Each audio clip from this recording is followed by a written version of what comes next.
Hey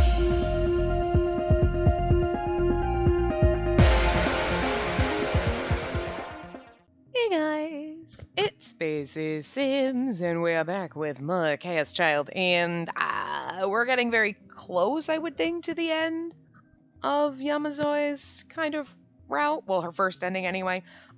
We've done all the triggers, the delusions, so I feel like now is going to be like where we start realizing that we're like in some kind of a dream thing and like whatever, you know what I mean? Because things are starting to escalate. Like we barely knew, and then it was sorta, and now we're snowballing all these things. So now we're chasing her because we saw her outside the window of the cafe. So what had Yuki been doing there? If I could find out, I might be able to figure out what was going on. That certainty spurred me into action.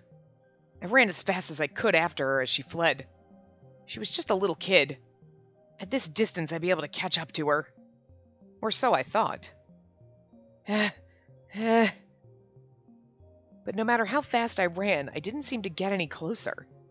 What was this weird sensation? It wasn't that my sense of distance was screwed up. It was like I was chasing something that wasn't there.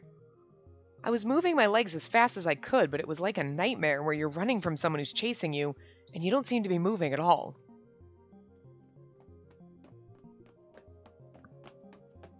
This time, my desperation pushed me beyond my limits. My lungs felt like they were on fire. My sides stung from lack of exercise. My legs were screaming that they were about to give up, but I forced myself to keep going. Yuki turned around and saw me and then slipped through the turnstile to escape. I followed her through. Huh? I'd been in such a hurry that I hadn't put my card up to the machine. But it had let me through anyway. See, yeah, like... It had done the same for Yuki, too. She hadn't gotten out her card either. No, there's no time for that.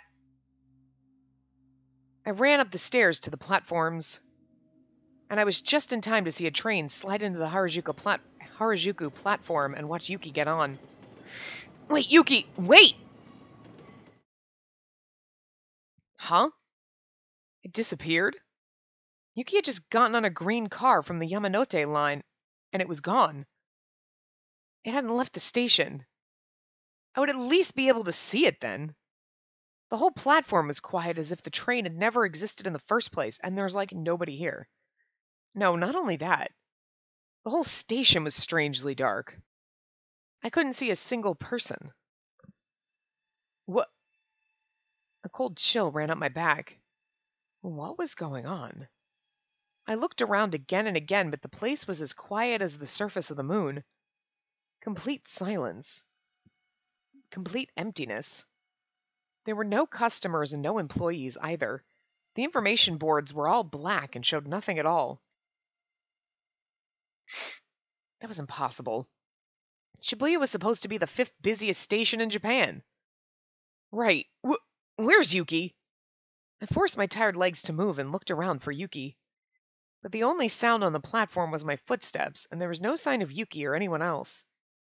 Damn it. What is happening? The hell is going on here? Felt like someone had torn open my skull and started fiddling with my hippocampus. Most people would just say, tore up my skull and was fiddling with my brain, but sure, like, I went down the platform and through the turnstile, and everything was back to normal. What was going on? And then I heard the sound of the train coming in above me as if it was mocking me. I ran back up the stairs, feeling the people around me staring at me in bewilderment. But when I got up there, the platform was as empty as before. I had no idea what was going on anymore. The more I thought about it, the more confused I got. I staggered down the stairs, feeling defeated. Once I got back down, the world was normal again. I didn't feel surprised anymore. I just felt empty. I put my back to the wall and let myself slide to the ground. Maybe I had gone crazy. I looked up and saw a commercial for a music artist playing on the big TV above Scramble Crossing. It was playing a song by Phantasm that just got released a few days ago. Suddenly there was static on the screen. Ku, please, listen! That voice. Taku, please! Taku, you, listen! Ours, here! Sarika? And Karusu too? Why was I hearing their voices from the TV? Careful! You're trapped in a delusion of Shibuya! A delusion of Shibuya? I mean, we kind of already knew that, but I have to sneeze. Hold on.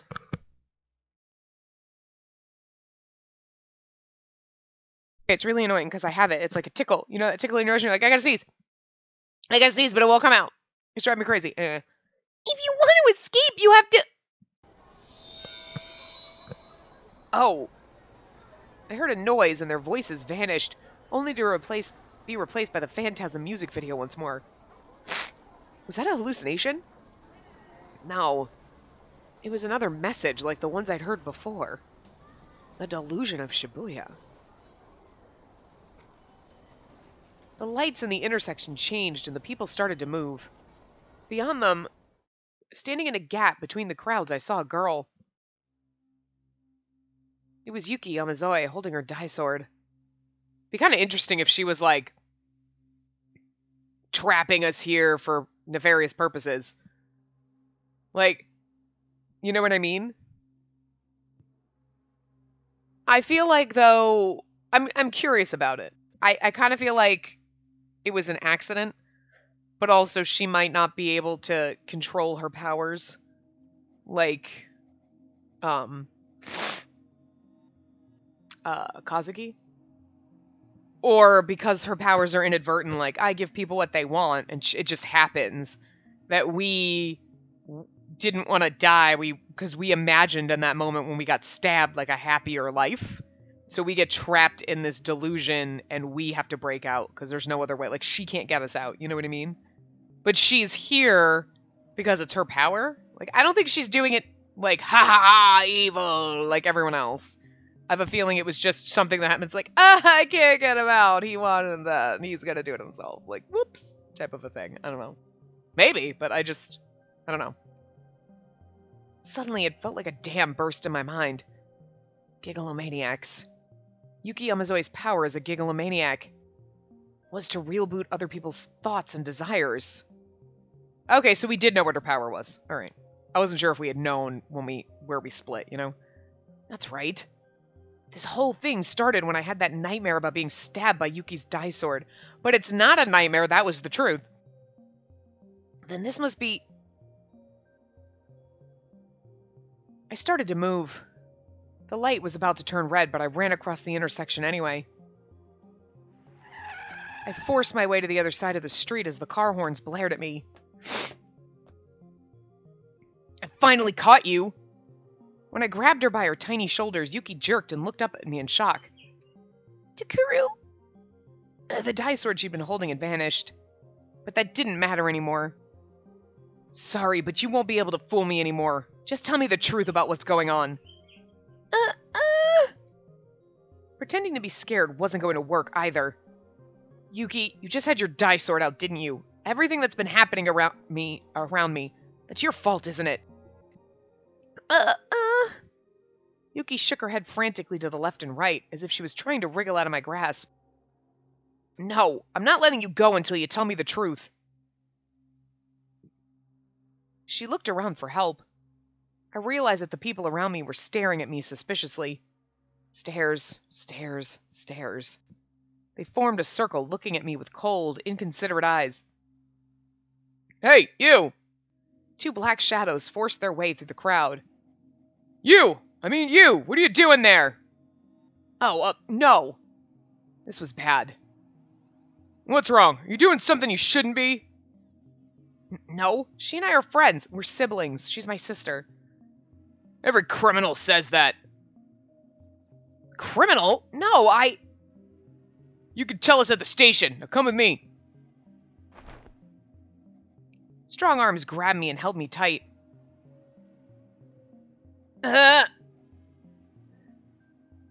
Yuki slipped out of my grasp. She slid through the crowd and disappeared from my sight. But this is your delusion, so you should be like, cops are gone. If I got arrested here, not only would my life be over, I might lose a critical clue. Are you a student? This is a Hekio uniform, isn't it? Punch him in the face. Oh, I see. That explains it. Hey, wait! I forced my way free and ran into the crowd. Can never go to school again. Stop!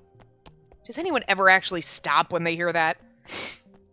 If I was going to stop, I wouldn't have run in the first place. I practically body slammed my way through the crowd, running as fast as I could while the people around cursed at me. How much time had I spent running today? It felt like I'd been chasing a phantom of Yuki forever. At some point, my legs started to move on their own. I couldn't see the police anymore, but I was still terrified they might appear at any second. The only place I could go was to Alba dorm. Chikuru? Kurusu's eyes went wide as she saw me run in, out of breath. My lungs were begging me for oxygen. My heart was about to burn out like an engine low on gas. What's wrong? Why are you in such a hurry? What happened? True? I thought I'd be able to speak, but my throat had dried up too much for me to get the words out. Just have some water and calm down. Usually I'd ask for a mountain view instead, but now wasn't the time. I took a gulp of water from the glass Kurusu brought me and finally calmed down. So, what happened? Is it true? Calm down before you start speaking. I can't understand what you're talking about. You've been sending me all these messages lately, right? Are they true? Messages? That's right. You keep telling me this isn't Shibuya. I swallowed the rest of my sentence when I saw the look on her face. It's not this one. It's not this Kurusu. Come on, genius. She was blinking at me in confusion, with her head tilted to one side. It was clear she had no idea what I was talking about. Chikuru? No, never mind. Huh? Let's say, just hypothetically, that this wasn't the real Shibuya. If that was the case, that meant the girl in front of me wasn't the real Kurusu. This meant I was probably wasting my time asking her anything. There was no point. Where's Yuki? I decided to do something else. Did something happen with Yuki? Is she in her room? No, she's not back yet, but he thinks she'll be soon. Yuki wouldn't know that I was here. And there was no other place for her to go as far as I knew. So all I had to do was wait. What's wrong, Takuru? Tell me. No, it's nothing. It doesn't look like nothing. What happened with Yuki? Kurusu was acting like she was really worried. Just punch her. It's fine. There's nothing you need to worry about. I just want to ask her something is all. Is that really it? Stop being nosy! Yeah, so can I stay here and wait for her? It's nothing weird, right? Oh my god, why does everyone do this? Why are you all fucking creeps? I'm like the not creepy one and everybody else is being creepy. Huh? What you want to ask Yuki? She's going through a lot, so you need to be nice to her. Okay, I mean, like, I understand that, but it's like, everyone's like, it's not weird, right?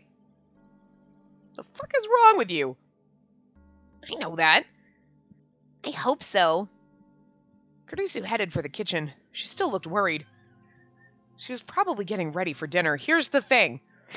We kind of clued in. We were like, oh, that when I had that weird nightmare that she stabbed me with her dye sword. Wait, that actually happened. That's where you should be like, your brain should just be like, wait. I remember everything that led up to that. And then I remember that. And then I remember waking up like it was a dream. But was that reality? And this is the, like, you know what I mean? And then I woke up here and everything has been like this. Hold on, I gotta sneeze. That time it came out, thank God. You know what I mean? This is where your brain should be like, wait, which, is that reality and this is the fake? Because when did I slip into the fakeness? It's like, oh, I woke up from that nightmare and... Wait. Like, maybe we just don't want to think about it. She was probably getting ready for dinner. For my part, I decided to just sit there and wait, like I said I would.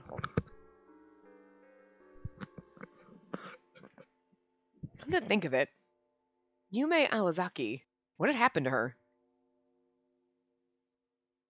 I thought I saw her at Cafe Lax, but then she quickly disappeared. Or maybe she'd just been another hallucination. I took out my phone and looked at the call history. I tapped the screen to call her number. If she answered, there was a lot I wanted to ask her. If she didn't,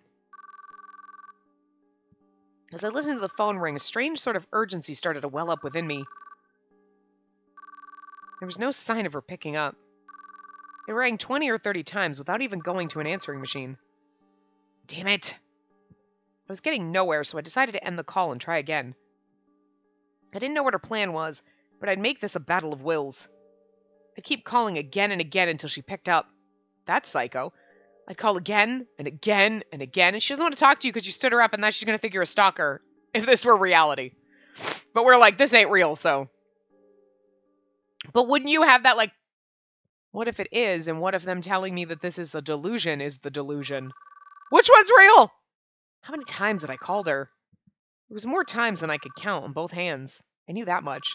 But not once had she answered the phone. Why is it flashing light and dark? That's so weird. Maybe the monotonous sound of the ringing was getting to me because I was starting to get sleepy. It had been a stressful day, both physically and mentally. That must have been us, like, nodding in and out, I guess. My mind, body, and spirit were all worn out, and the exhaustion was building up.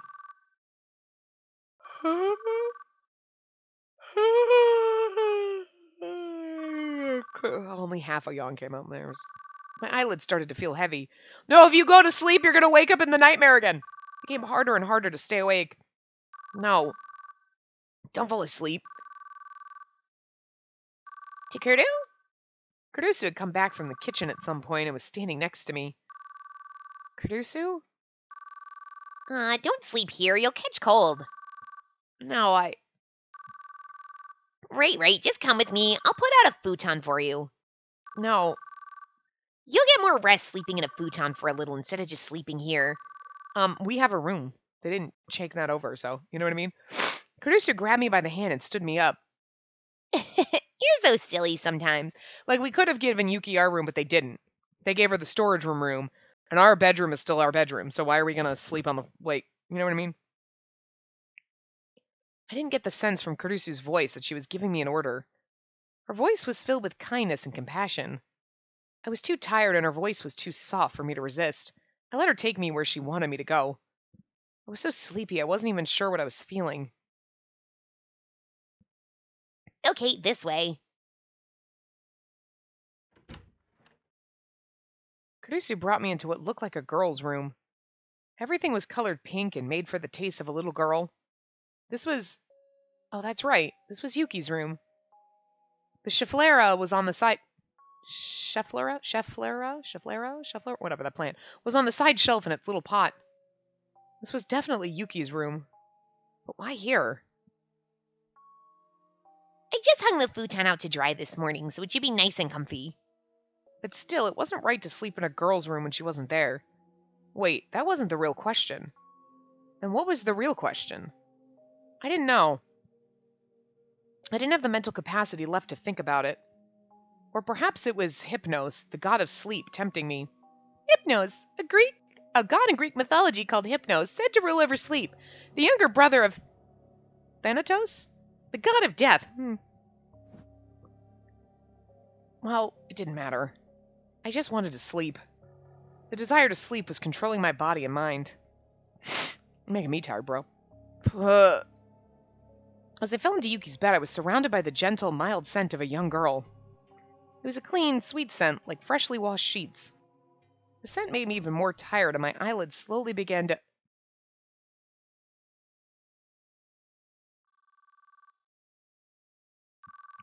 And then I died. A phone call? My phone was making a noise in my pocket. Who could be calling at this hour? I'm sleepy. Call me some other time. But the phone didn't stop ringing no matter how long I waited. I know, it's been ringing for fucking forever and it's getting irritating. Because it was like ringing before when we were calling What's-Her-Face, and it's like, oh my god, stop, sound effect. Give it up. I'm trying to sleep here. Who are you anyway? They just wouldn't stop, and even though my mind was still hazy, it felt like I had no choice but to pick up the phone. The name on the display was Yume Awazaki. That's right. So she'd seen my call and finally decided to call back? She saw your 7,000 calls. That's right. I had to find out who she is.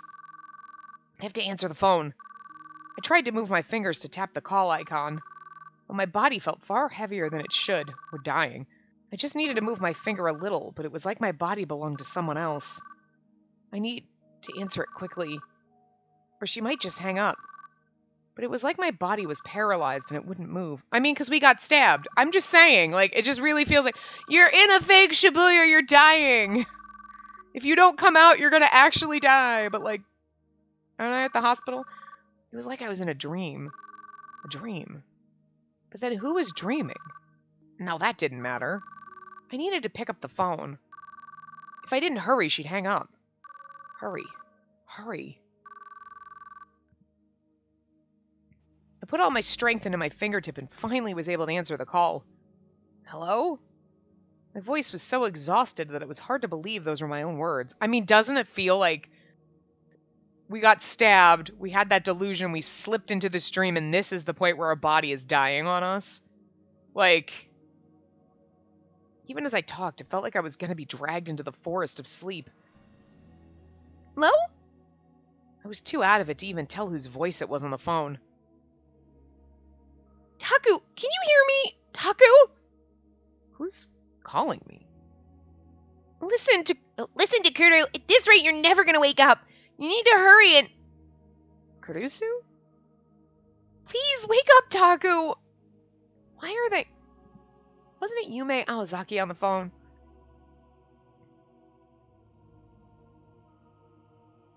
That sounds like a Kunasato thing. It's not working. His consciousness level is still dropping. At this rate, Miyashiro's gonna die. No! So who's is this our dad? Or would this be Shinjo? I don't know, we're just gonna be like, keep calling out to him. More than you're doing now. I couldn't even tell who was saying what anymore. I was falling into the abyss of sleep. Listen, Takuru. What you're seeing isn't real. The real you is badly hurt, and you're in a hospital bed. See, I told you we're dying. Please, Taku, remember, you're not going to be able to, you're not going to be able to come back. Takuru! Taku! Please come back. I could hear desperate cries from very close and from very far away. But it was amazing how little it seemed to matter. The gentle light enveloped me, and I fell asleep.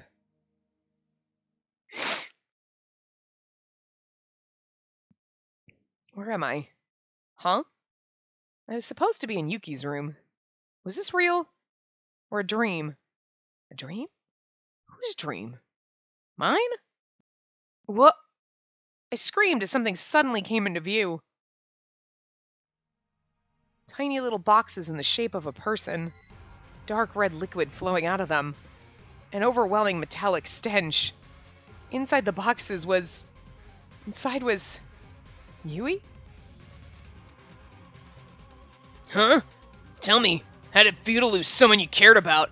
How does it feel to have nothing but regrets and to know how powerless you are? Oh, we're back to Ito being a killer. Well, that's right. She was everything to me and you let her die. But now my revenge can be complete. Ito, you... Now it's your turn, Miyashiro. Did you bring that sharp knife and an anesthetic? I've been so angry about Yui's death. If not, it's gonna hurt bad, like it did for Yui. Ito... What? You're gonna cry and beg me not to kill you? Get on your knees and weep. You really... Oh, Takuru! I gasped when I heard the voice behind me. Good, I found you. Listen, Yui is... And then Yuki saw the box near my feet and froze. Shocked, she looked at them and then at me as if she was trying to say something. And then she saw Ito. Yui is... Don't interrupt me! And this is the best part. Miyashiro's miserable from the loss of his dear sister, and now he's gonna die. You're not part of this, so shut up and watch. What? Ito turned towards me. Yuki looked at the boxes again, and then she finally seemed to understand the meaning of Ito's words. And then... No! She took a half step back. No! And screamed. And glared at him in fury. What? The die sword appeared in her little hand. Ah! Tiny little voice. What the hell? Ah! Shrieking! It's gone into her. Yuki staggered forward, flailing the sword wildly. Ito had no idea how to handle this sudden attacker. Especially because she's like 2 feet tall and has this giant fucking skull sword. Wait, Yuki, Ito is still... I got between them. And then... Ah! And then I got stabbed. An impact. Pain. Heart. Oh, heat. Sorry, I was like heart. Heat. Tikuru? That's right. She stabbed me with her die sword. No!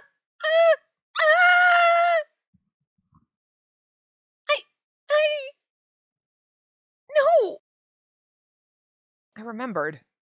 That was what happened. Was that reality? Then was I inside a delusion right now? Kuru! I could hear voices. Please wake up! Come back to us, Takuru.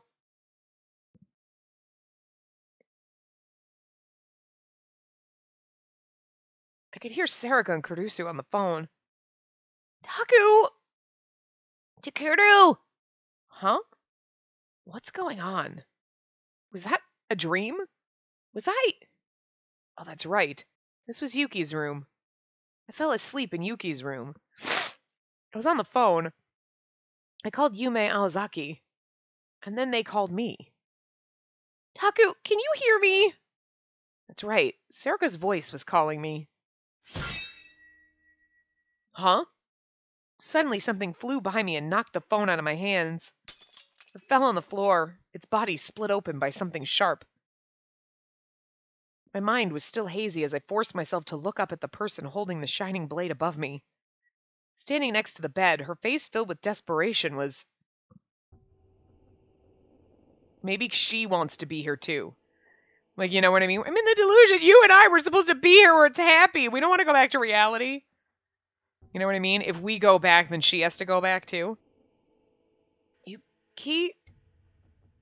No! You can't learn anymore! This world is your reality, Takuru. Her voice was as sad and desperate as the expression on her face.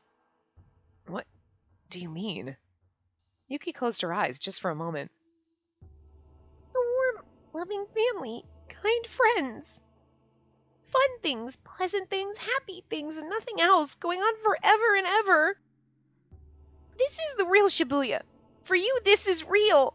What's wrong with that? No.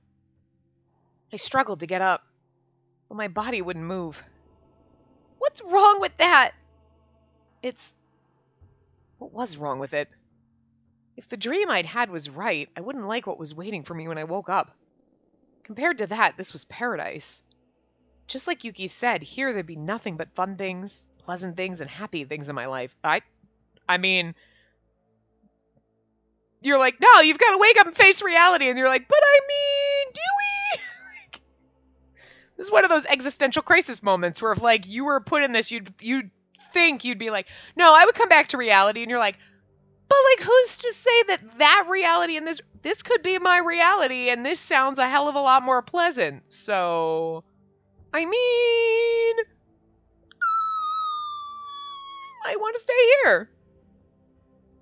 But is my brain going to constantly fight and be like, no, we need to go back. No, fuck you. Shut up. We're staying here. Like, you know what I mean? Am I going to constantly notice shit that's like wrong and be like, wait, that's right, this is wrong. And we're going to constantly have this moment of realization. And then we're like battling with ourselves. Do we go back to reality or do we stay here? And then we like decide, no, we're going to stay here. This sounds great.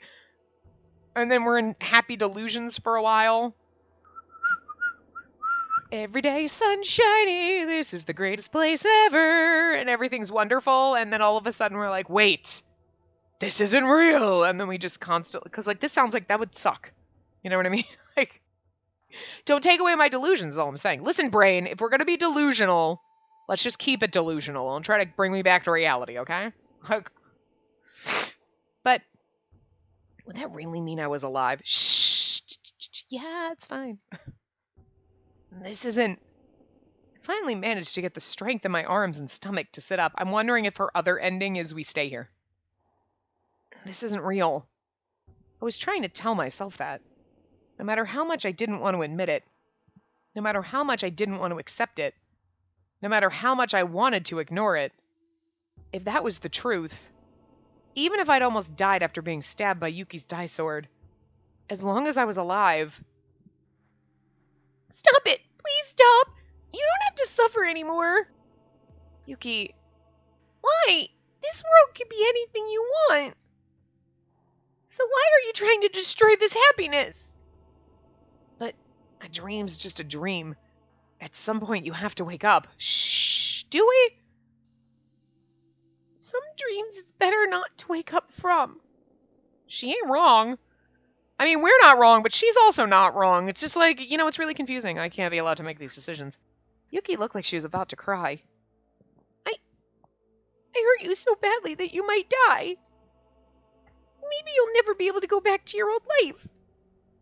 Even if you do go back to reality now, all that's waiting for you is a life of pain, misery, and horrible things. Oh, she's also not wrong. Is it really being alive? Is there any point in being alive like that? The words she said grew in mass and density, creating ripples in my heart. They were weighted down heavily upon me, and my mind creaked under the strain. At the same time, the heat and pain from when Yuki had stabbed me came rushing back. The feeling of coughing up blood. The feeling of my life flowing out of me. Despair shrouding my heart. I couldn't bear that. That's why...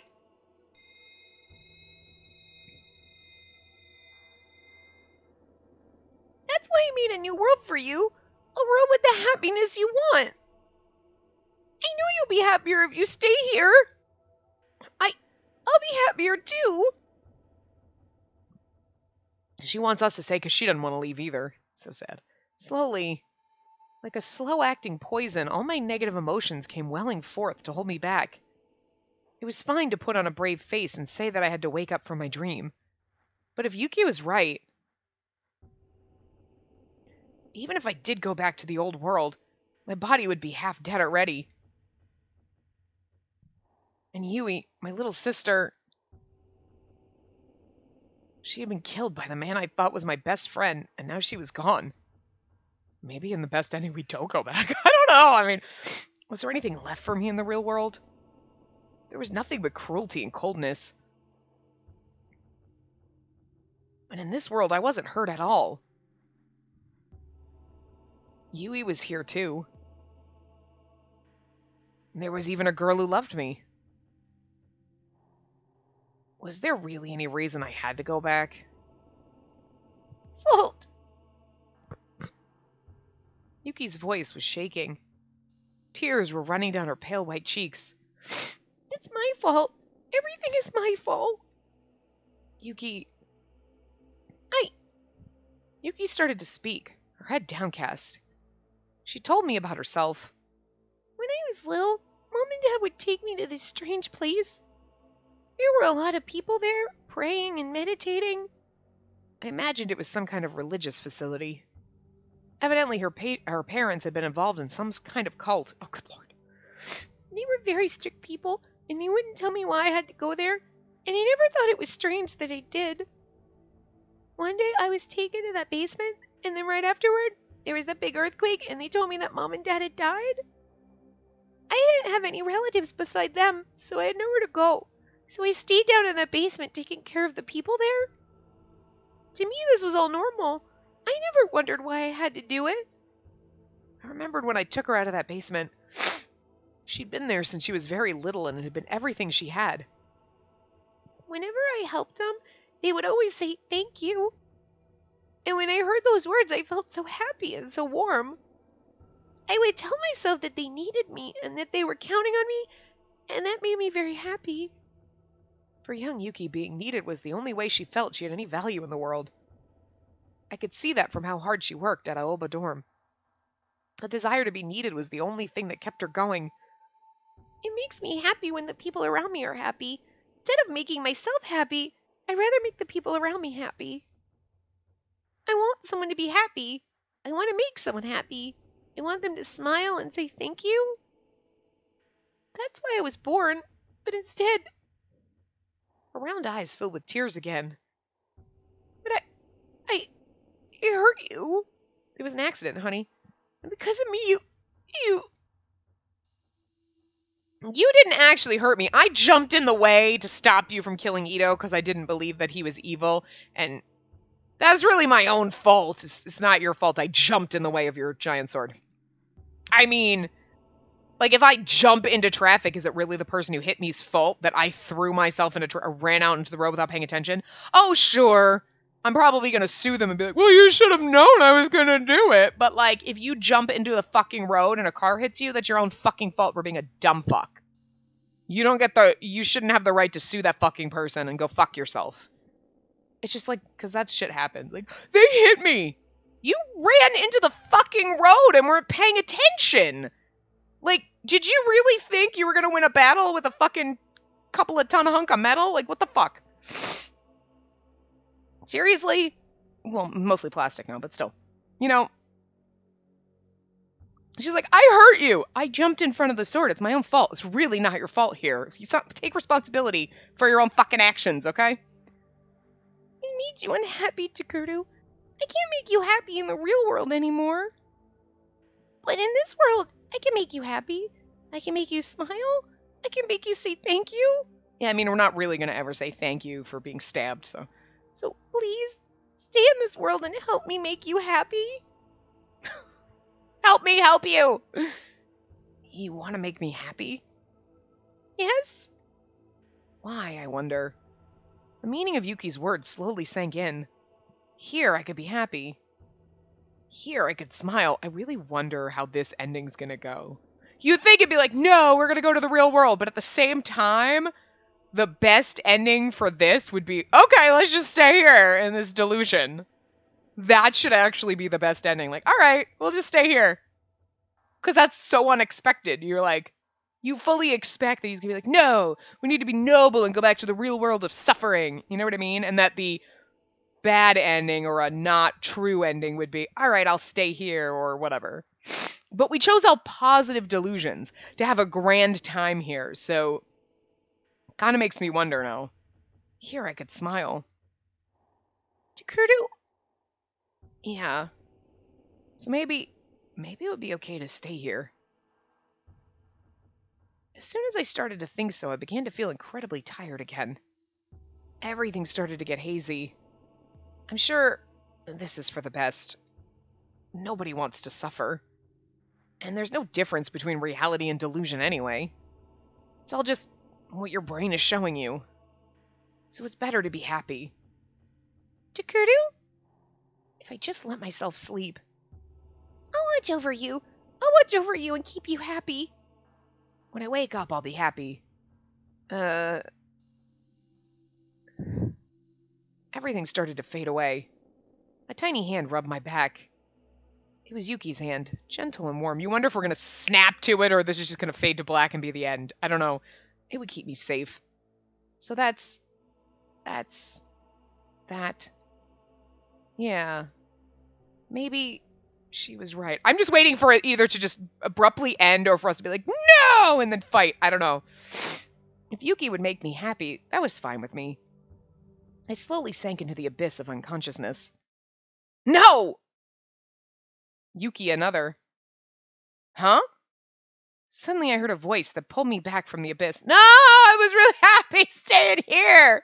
I wanted that to be the end because I wanted it to be like, yes, that's so, like, because like, now that we know what the thing is, that first bad choice, the first delusion is going to be, we're just going to die right there because that's a bad ending. So there's different bad endings, like whatever, but or maybe we die or whatnot, like in all these different bad endings, you never know what's going to happen. But when you get to this point, you're like, okay, we're going to wake up into the shitty fucking reality because that's technically the right thing to do. Or we're going to stay. I mean, who's to say what's the actual right thing to do? I mean, really, this is a choice that if you were in this situation, it's right for whatever you choose is right. There's no right or wrong answer. But the standard protagonist answer would be like, no, we have to fight and go back into the real world and be like noble and bullshit.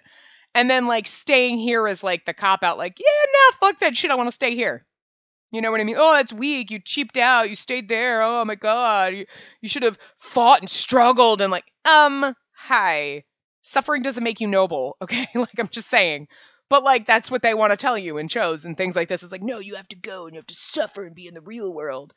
When if you were faced with, okay, so like I'm probably gonna die or I'm like paralyzed and my sister's dead and the world sucks, or I could stay in a delusion. Really? Like, you're gonna be like, well, it's not a hard decision. I would totally go through my sucky reality. No, you'd be like, fuck that shit. I want to stay in Happy Town, okay? Give me the drugs. Keep me in Happy Town. But like, so the expected answer and the outcome of like the quote unquote right ending or the true ending would be like, no, we have to be noble and come back out and live our shitty life. Where I just really want it to be like, no, we stay here. Because like that's the, like, I feel like honestly, if you were being honest with yourself, you'd be like, I mean, what's different in this fake version, in this delusion? Your whole family's there. It's not like, oh, my family's not there and I would miss them and they would miss me. No, you wouldn't. You wouldn't miss them. They would, because in this reality, everybody's here, everyone's fine, everyone's healthy, good things happen. And if you in reality were given like, okay, you could have a shitty life of suffering or you could be happy. Anyone's going to be like, I want the shitty life of suffering. Sounds like a good time. You'd be like, no, I want to be fucking happy. Fuck you. That's all anybody wants is to be fucking happy. And in reality, you have to struggle to be happy. But at a certain point, if you were handed this, you'd be like, no, I'm gonna stay in Happy Town. Like, come on. So, but games and everything always want you to be like, no, I'm gonna choose the noble life of suffering. So I just really wanted them to switch it and be like, the true ending was he's like, fuck that shit, I'm staying here. Because that's unexpected. You know what's gonna happen in one of the other endings. Maybe the alternate ending that's not the true ending for this route. But I just wanted it to be the true ending just because it's like a twist where you're like, whoa, no, I fully expect that we were going to be like, fuck that, I'm going to go suffer and be noble about it or some bullshit. Like, but let's be real. If I were Takuta, I'd be like, I'm going to stay here. This sounds great. Don't you pull me out. Fuck off. I want to stay here. Suddenly I heard a voice that pulled me back from the abyss. Damn you. A roar filled the air and a single ray of light flashed. It felt like the void itself was being sliced apart. But it's other Yuki. I struggled to open my eyes and then forced my vision into focus. So now there's two? I saw two people there. One was Yuki, who was on top of me. What? And the other was also Yuki? Takuto! Two Yukis?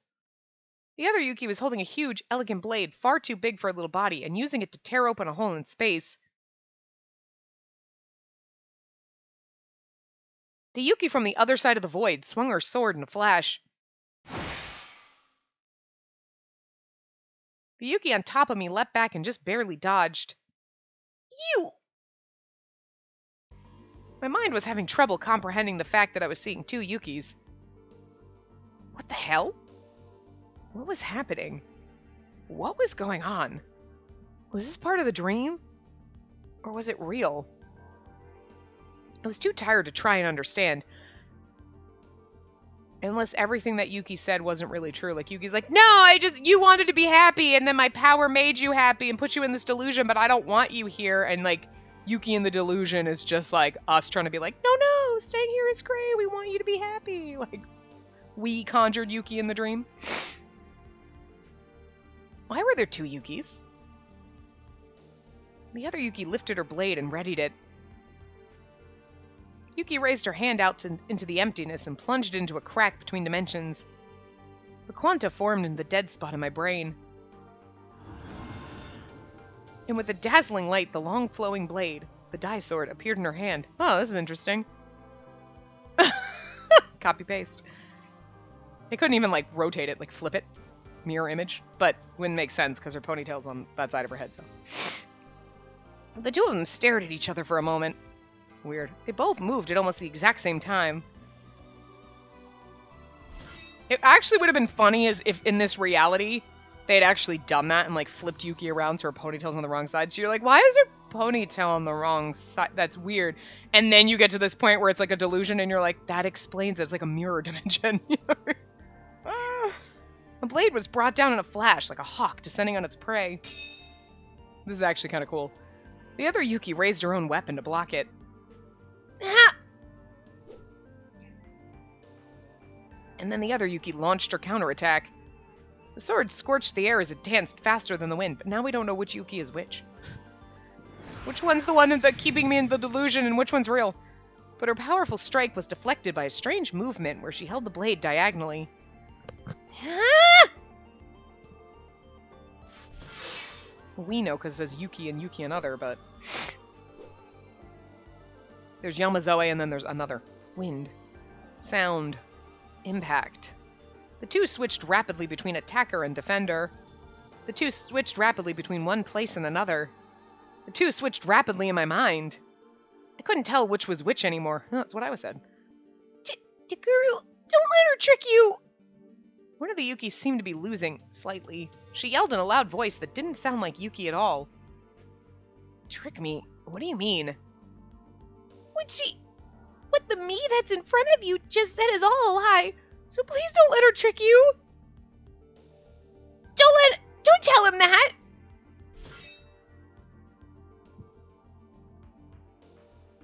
Interesting. A lie. What she just said, that I could live happily in my dreams, that was all a lie? Oh, that's depressing. I wanted it to be true. Listen to me. Even if you do what she tells you, it won't make you happy. Are you sure about that? I won't be happy? Oh. I could just stay in the happy delusion and make me happy, and now you're telling me my happy delusions won't even be happy? What the fuck? Life is suffering. That's right. You'll just melt away into the delusion and never be able to come back. Okay. Don't say another word!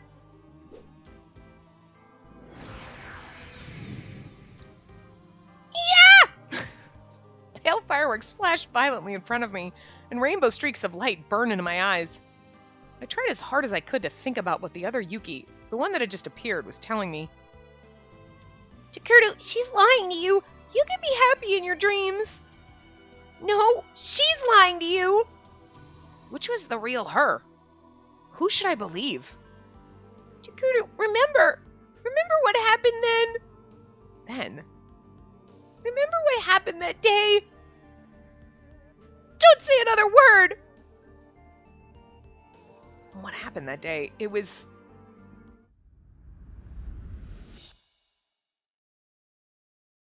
That day... What happened? Ask yourself. Think and find the answer. Whose delusion is this, really? I could sense a door that was half open in the back of my mind.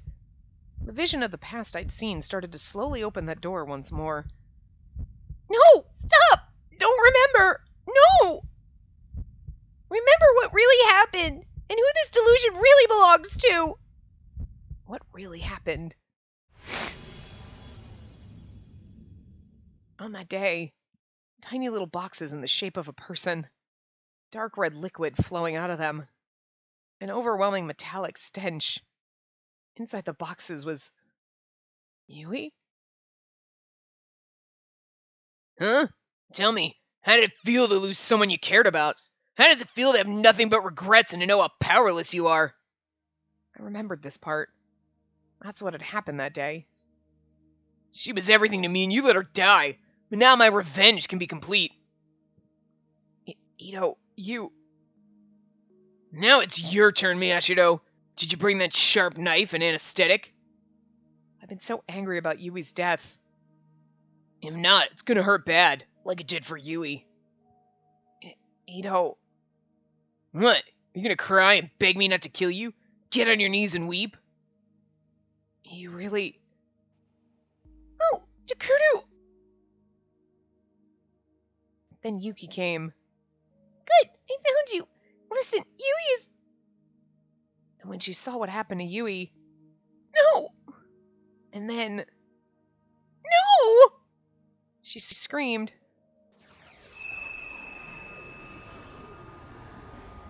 What? She real booted the die sword. Ah! Hard to scream like her. What the hell? Ah! What's gotten into her? I remembered the die sword flailing wildly. Ito running and screaming. Oh, wait, Yuki, Ito is still... I got between them. And then... I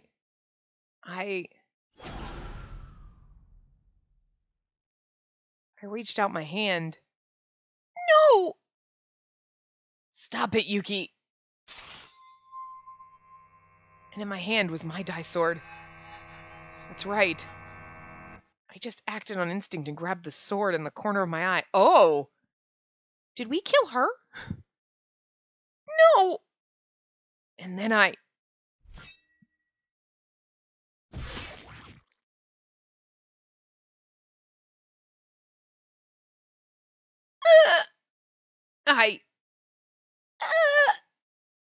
I wasn't the one who was stabbed. Okay, I didn't see that twist coming. Takuru! It was Yuki.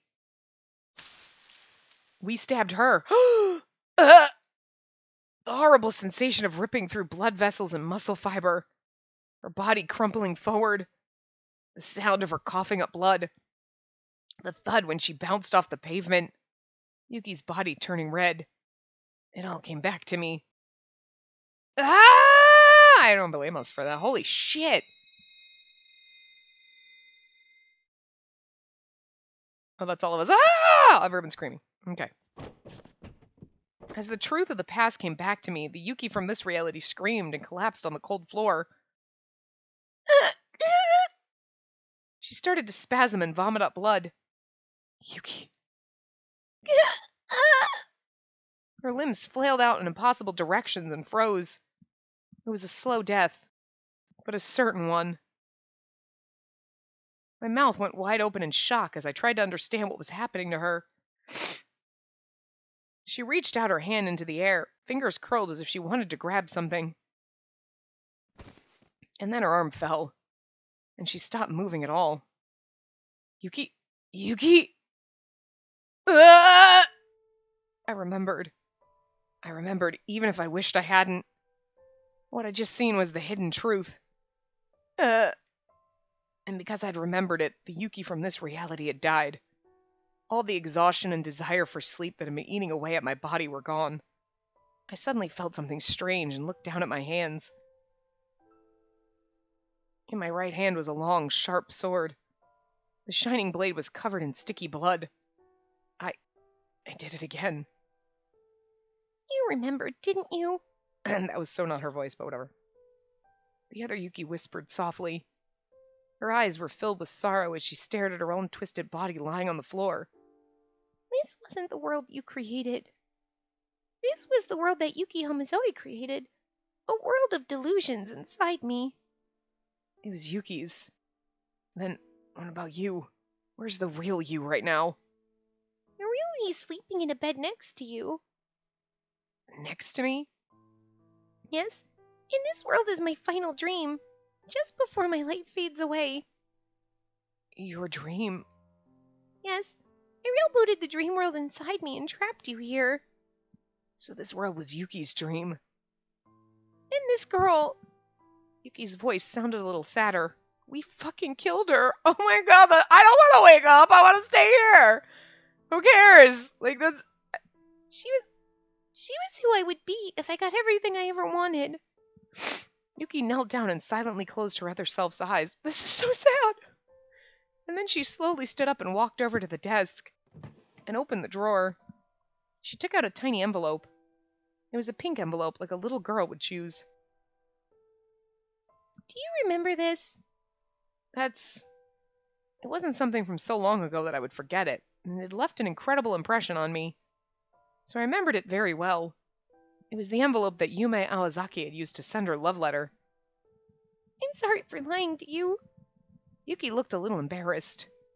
The one who wrote that letter, and the one who appeared to you in that cafe in the form of your ideal girl, was her. No, it was me. Oh, this is awkward.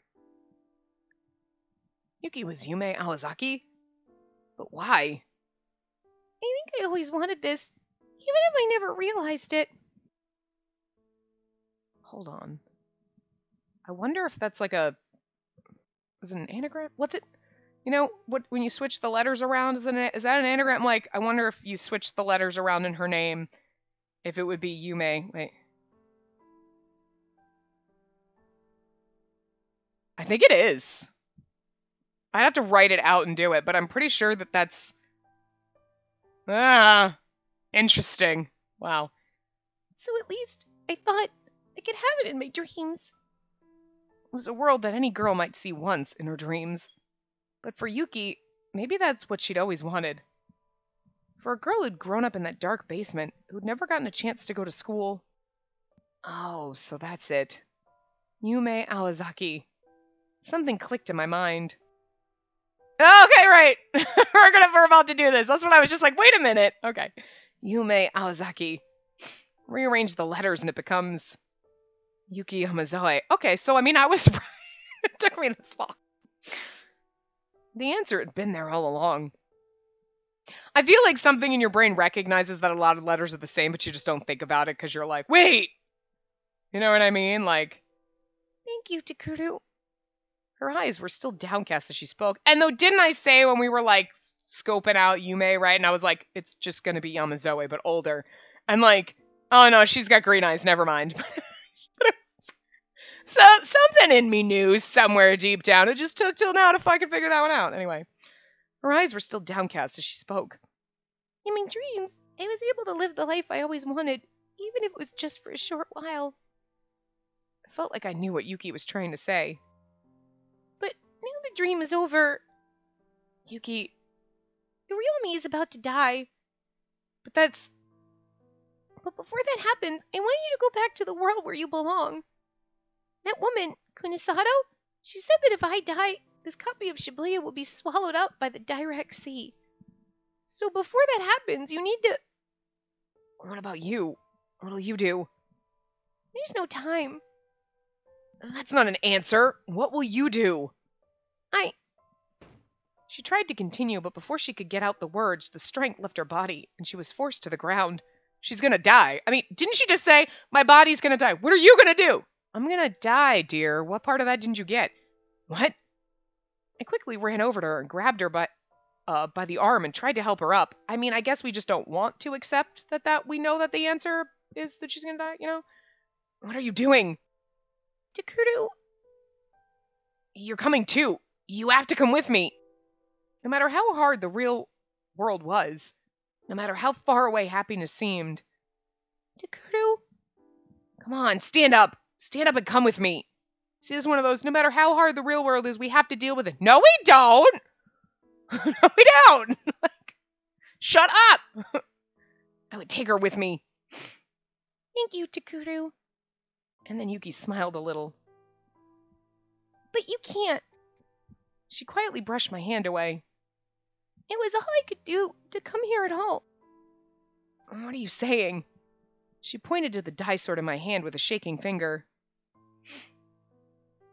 Kunasato said that the die sword was like a bridge connecting to illusion and reality. That doesn't... Oh, that's me. That doesn't... So if you follow it, you'll end up back in the real world. I can go back to the real world with you, right? So come with me. Yuki was sitting on the floor, reaching out a shaking hand. She was reaching for a broken pot. It had shattered during the fight, and the Schefflera was lying on the floor, looking sad. Schefflera? Whatever it's called. The fucking plant! Somehow it seemed like it was just like Yuki herself. Takeru, thank you for this. It was nothing at all.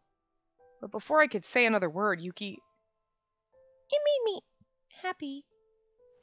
Yuki collapsed to the floor. And then the world started to fall apart. The ground and sky started to roar and shake, and everything was pulled back into a pre-quantum state of possibility. Everything dissolved into ones and zeros and fell apart. The end of the world was inescapable, and it was almost upon me. Yuki... I desperately tried to grab her tiny body, but her outline started to blur. The matter that made up her body was dissolving like sand being blown away by the wind. This is making me nauseous. It was turning back into ones and zeros, and disappearing as if it had never been there. Yuki! I stabbed the die sword into the floor and clung to it to help myself stay standing. Yeah! And soon the destruction came for me as well. It felt like my body was being ripped apart. A wave of annihilation enveloped me, and all my senses blacked out. Everywhere I looked, there was nothing. Nothing, nothing, nothing. The void. Or perhaps, was this the direct sea where all things would someday return? I was wandering an endless void. Particles of light were flowing upward all around me. Even in this form, I could tell exactly what they were. This was Yuki. No, that wasn't quite right. It was the memories that made her up. The memories poured into my brain like a rushing torrent. A young Yuki. Her parents had brought her to a strange building, and she was sitting there confused as the adults around her bowed their heads low to the floor. A gloomy room filled with cement and metal. Dozens of horrible devices. Experiments. But even then, she was smiling when she was with her friends, young Yui and others too. Then the earthquake and the destruction. A sealed room. Screaming adults. Fear of reality and longing. Two colliding desires. We want you to stay pure, innocent, and untainted and take care of us forever. She subconsciously reel-booted that desire.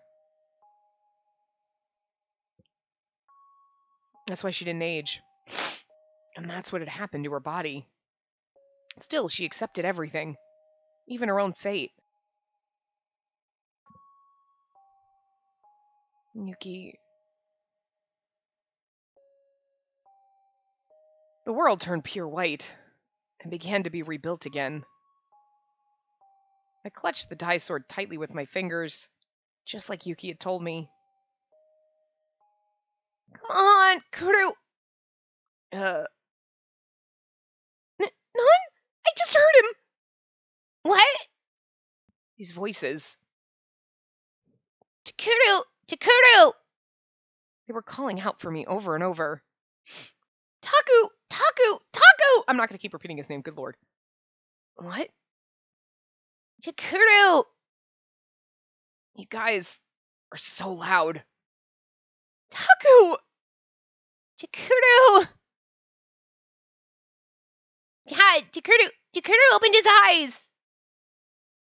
He did? I'll be right there. The world began to regain its color.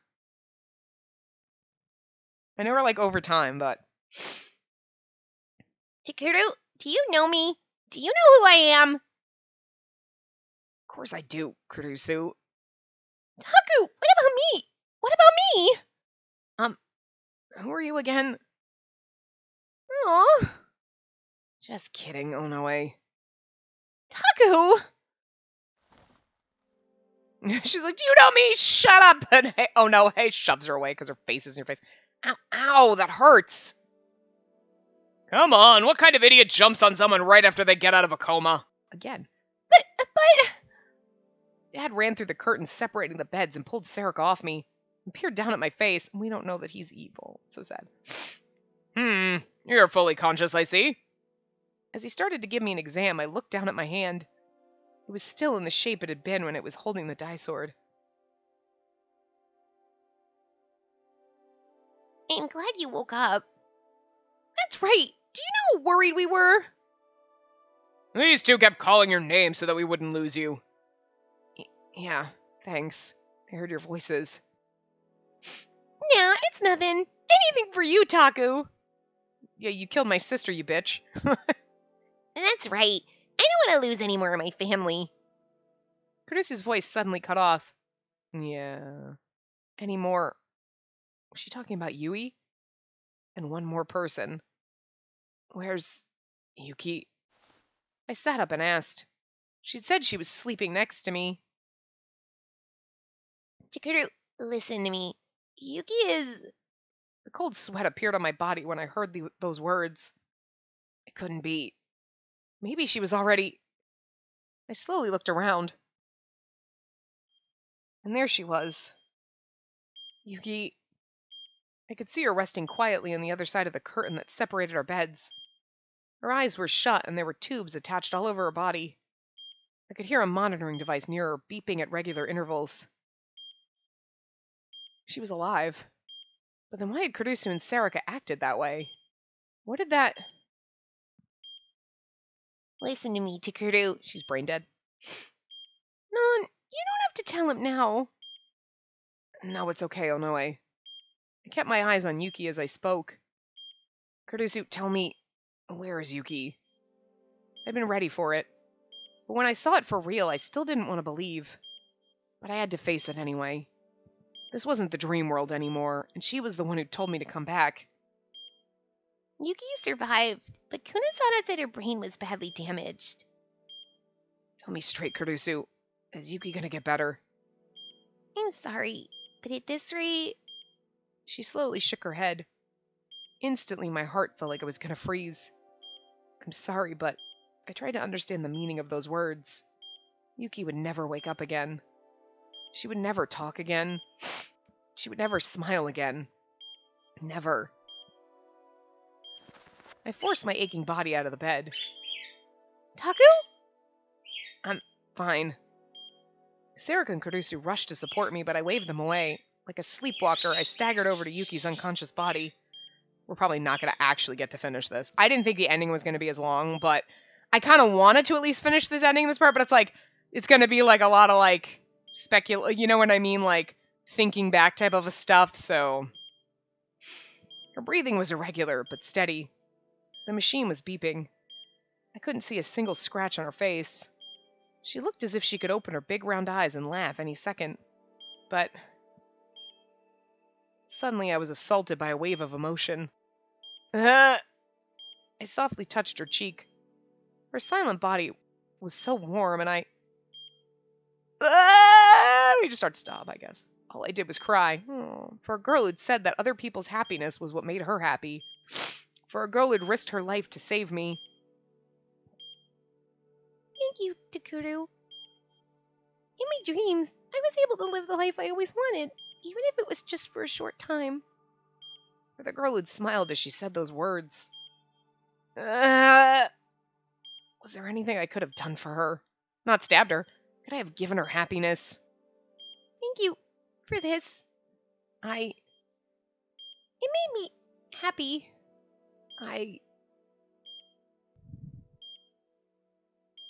Pull the plug.